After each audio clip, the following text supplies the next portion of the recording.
Hey everybody, Goosebumps or Dummies here, and today we're starting off September with another What If video revolving around the retro tins of Goosebumps. Now, we just had our 4th retro tin announced. I think Scholastic might have been listening. That series is going to be continued furthermore in the future. Probably every couple of years or so we'll get a new retro tin, and I'm just wondering, what if we got a Give Yourself Goosebumps retro tin, since that is the next likely step after Series 2000.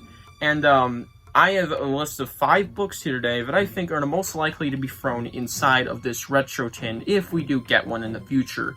And this is just like the most popular Give Yourself books. And I kind of went with a smaller theme, and that is movie books. Alright, because 2 of these aren't in the Goosebumps movies at all, or the TV show. Because, the TV show, the new one, 2023, had Fifi. You already bet one of the books are. And the movie had Fifi, the first one. But also the movies had other villains that were kind of popular. Thanks to the movie, of course. So yeah, I decided we'll be throwing those in here because it makes sense, whether they got reprinted or not. Vampire. you know what one book's gonna be under today already. And why not just start with that one when we get to it. Yeah, I thought I'd finally jump to this because I'm actually really excited to talk about this idea because I want to make more of these retro tin videos, alright? Especially about other series, because they're just really cool. So yeah, let's start off with our obvious, please don't feed the vampire. I mean, it's a fucking no-brainer.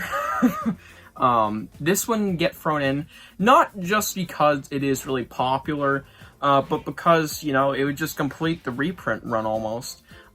This one would have 3 reprints. It would be the most reprinted GYG, since it did get reprinted in Classic Goosebumps, and you can see that Scholastic does not give a shit about selecting what books reprints, popular or not, because it reprinted... in the next retro tin is reprinting Boavade Everyone for the 4th time. Yeah, when that got a Target reprint, for fuck's sakes. Yeah, Scholastic, they don't give a shit what they reprint, so I don't think this is too far-fetched to assume that they reprint this book again, since now it would be the most reprinted Give Yourself book. It already is, but yeah. Next up, this is a fucking no-brainer as well. Carnival of Horrors. It is the first Give Yourself Goosebumps book, and it's kind of like Horrorland, so it might do better in terms of selling the retro tin. And, it just makes sense. Once again, it's the first Give Yourself Goosebumps book. It is one of the more popular ones. It even had a freaking stapler based off it back in the 90s, either that or The Creep. Probably the best book, actually. But, yeah, it just makes perfect sense to go with the first one for the first tin. Maybe TikTok You're Dead in the second one. That's also a pretty popular one since it is in the first batch. Sorry. Almost fell over. Yeah, just makes a lot of sense. Now, this next one is another one of these movie ones. And, this one, while not advertised as, one of the books in the movie, it does feature a key monster that was actually in some of the games, not just Fifi.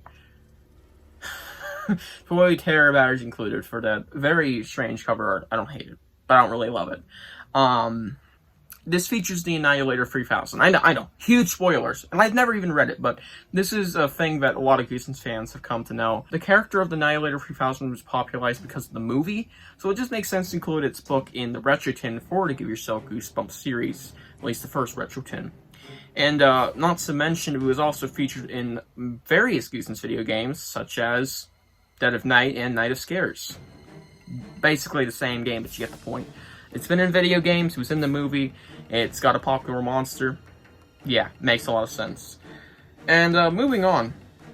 This one I feel is just a random pick, because there were 4 no-brainers, alright? Because there were 4 books that, first book, and then the next 3, one of them is coming up, are, movie books. They have monsters in the movie. This one was just kind of like, I feel like this would make sense. Batwing Hall. I don't think they jump straight to TikTok You're Dead, alright? It would be weird to include that one back-to-back with, Carnival of Horrors, especially since that one is not as popular, I feel, as Batwing Hall. Batwing Hall is a great cover art. I mean, most of the GYGs do, even freaking Craig White's art. But it's just like, this one is one of the earlier ones still, and I don't just feel like it jumped to TikTok You're Dead, but I don't think they include something like Dr. Eek or Werewolf Woods too quickly, even. So it just felt right that, okay, we're going to include another early one. Why not make it? La boom. Batwing Hall. Was either this or Screaming Armor. I went with this. yeah, just more like a gut feeling one. And now this final one.